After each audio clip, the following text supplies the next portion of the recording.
Hello everybody and welcome back to the Fortress of Solitude. Today we're going to be checking out JSA issue 1 by Jeff Lemire, Diego Olatigui and Luis Guerrero. Finally freed from the little corner of the DCU that Jeff Johns had weirdly kind of sectioned them off in, the JSA make a grand return thanks to Jeff Lemire, who wonderfully gives us a quick history on the DCU's first heroes, showing us how they grew from a small team into a all-star squadron, into a society, and then a family spanning generations. There's this little meta jab in the opening that I'm going to take as a jab because it really kind of reads like that, at least to me, who is aware of that Jeff Johns Justice Society book. Reads like the team returned when they are needed the most, and that's exactly kind of like what led to this book, because Mark Waid obviously brought the JSA into absolute power, not really caring what Johns was doing with them at the time, and he gave them integral roles, especially Alan Scott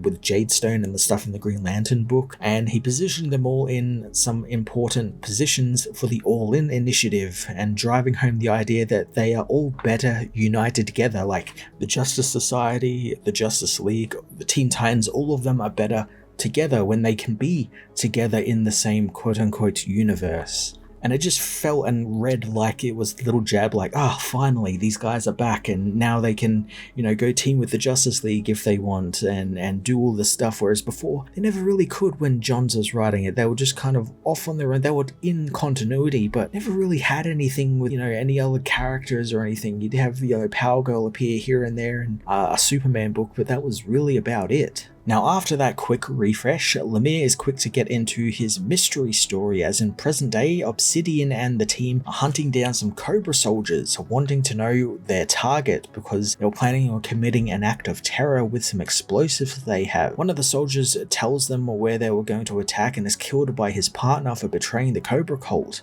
But before he can kill himself, Jesse Quick and Wildcat stop the surviving soldier, finding the explosives the man had.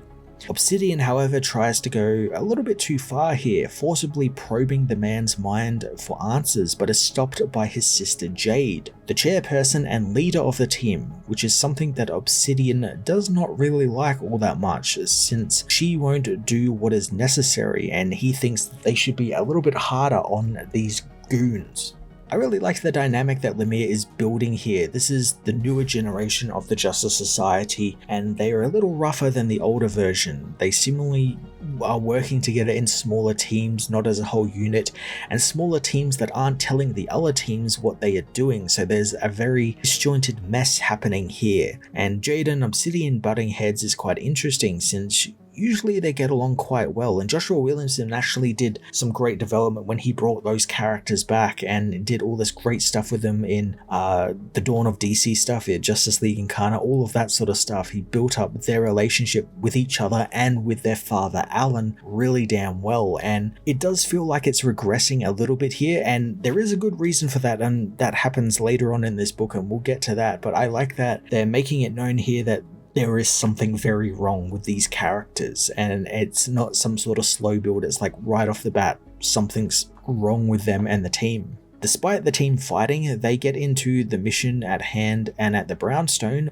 we learn from Sandman that while the team was dealing with a series of Cobra attacks, someone attacked the Brownstone and kidnapped Alan, Jay, Ted, Khalid, Carter, and Kendra, leaving Jakeem gravely wounded. Now, this is a great mystery setup. The old guard have all been kidnapped, and it's up to the newer generation to step up and save them. And it's an age-old story. We see it all the time.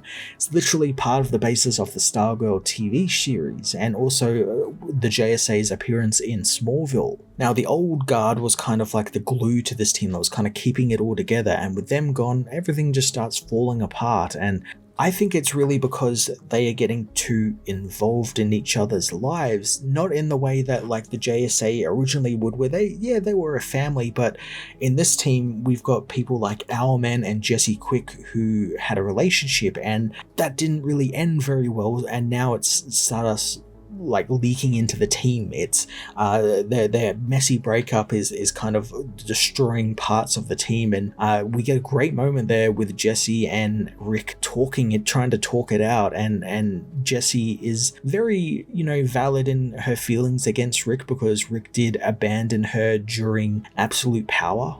He actually kind of abandoned the whole team, and she feels very upset about that, and rightly so. Of course you would. That kind of gets aired out in the open in front of the team, which is something that neither of them really wanted, and it's just very messy, and I quite like that. I quite like that they're not just this perfect team that works well together. Jade does try to rally the team and tell them that they probably shouldn't resort to the tactics that Cobra themselves would use, but Obsidian again tries to blame her for letting Cobra go and letting this happen. Basically, he's very antagonistic to his sister, calling her out of touch. The team meeting soon ends, and Jade is confronted by Sandman, who they also had a relationship together, and Jade doesn't want to go anywhere near that. She's kind of cornered that side of her life off. She's kind of the responsible one here, where she's like, no, I've got the dual lives, the work, home life sort of thing. We're not talking about that here. And she decides to kind of bury herself in work, which is go and check on Jakeem and see how he's doing. However, the boy is still in a coma, and Dr. Midnight is looking after him, and even she can't figure out what has happened to this hero and where the other heroes have gone. So, what did happen to the older JSA members? Well, we find out at the end of this issue as we head to the Tower of Fate, which has been teleported to some strange hellish realm and is surrounded by an army that is trying to breach its shields. As Carter and Kendra keep watch, Alan and Ted keep an eye on Dr. Fate, who is busy using his magic to keep a shield up around the tower and keep them safe, while Jay races around the tower to try and find the doorway back home, so effectively they are lost in the Tower of Fate. Khalid, however, ends up getting lost in his own magic, and he ends up being confronted by a shadowy person who overloads his power and knocks him out, kind of taking him out of the fight, and in doing so causes the shield around the tower to fail, and the Hawks are forced to fight off a literal army of monsters assaulting the tower to keep them safe. I really like that Lemire just drops us into here with the team's in trouble, it's cut off from everyone, and they are being attacked by some unseen villain. And it's a great sort of dichotomy to what we saw in the first half of the issue, which was the newer generation. They kind of just fall apart straight away while fighting Cobra guys, the easiest, villains ever to fight,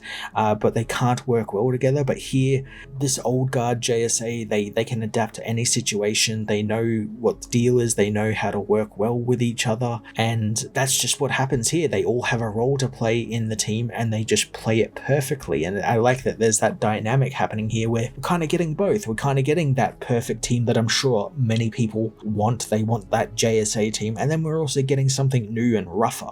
Now, there is an actual reason to this breakdown in the newer team and why the JSA aren't working well together, and it's all because Obsidian isn't actually Obsidian. He's actually Johnny Sorrow in disguise, and he's been disrupting the team from within, fomenting dissent in their ranks, and it's why throughout this entire issue he's just so antagonistic. He just wants to start a fight, and he's doing it for the Injustice Society, who have all been reformed by Scandal Savage. This is a fun little twist and a surprising one, since the Johnny reveal feels like something that should have come in a couple more issues, like maybe the team accidentally find out that he's Johnny Sorrow by something happening on a mission, but I like that it's just kind of revealed here, and it's revealed that the villains are actually winning already in issue 1. They have a huge leg up on this team and are using real underhanded tactics to defeat these heroes. It's really cool and really refreshing. You never really see that anymore. Usually it's a very long protracted setup with the villains before they actually fight each other.